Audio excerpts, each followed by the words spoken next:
नमस्कार, मी साक्षी कोकणी स्वाद युट्यूब चॅनलवर तुमचं स्वागत करत आहे। आज आपण बघणार आहोत सोलकढी। नारळ बघा मस्त मोठा आहे, कोकणातला आहे। आता आम्ही गावाला गेलो तेव्हा आणला। साहित्य बघा, जिरा, मिरची, लसूण आणि आगळ। जेव्हा तुम्हाला उपासाला सोलकढी बनवायची असेल तेव्हा लसूण वापरायचा नाही, म्हणजे उपासाला पण चालते सोलकढी। आता हा नारळ आपण मस्त फोडून खाऊन घेऊ आणि मग ह्याचं दूध काढू। सोलकढी काय सोपी आहे, कोणालाही जमेल।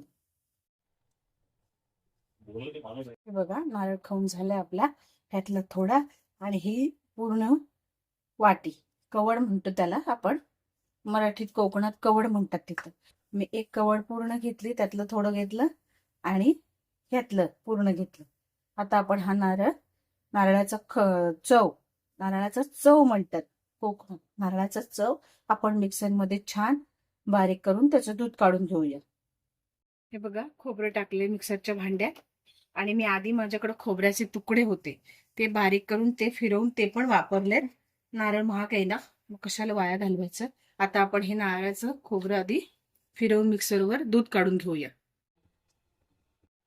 हे बघा आता मस्त आपण हे गाळायचं, माझ्याकडे मोठी गाळणी आहे, आणि असं छान पिळून घ्यायचं आणि हे एकदा फिरवायचं अजून। त्याच्यात थोडस नारळाचं दूध असतं। आता खोबरं झालंय आपलं, हे बघा दूध काढून झालंय नारळाचं। आता आपण मिरच्या, लसूण आणि जिरं ह्याचं सेपरेट वाटण करून त्यात टाकणार आहोत। आधी हे चांगलं वाटायचं, मग थोडस दूध टाकायचं आणि मग वाटायचं, मग ते बारीक होतं। ह्याच्यात टाकणार आहोत मग आगळ, मीठ आणि वरनं छान कोथिंबीर, चवीनुसार मीठ टाकायचं। तर आता आपण हे फिरवून घेऊया।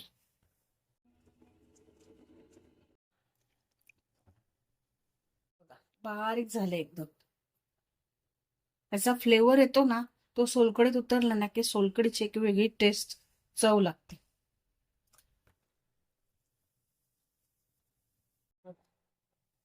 आता चवीनुसार मीठ, आगळ,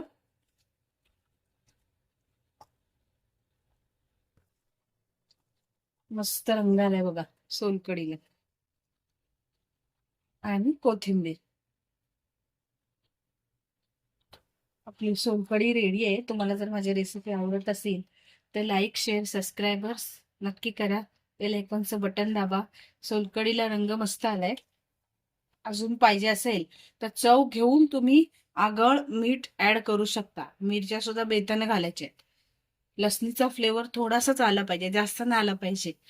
जेव्हा उपासाला कराल तेव्हा लसूण वापरायची नाही।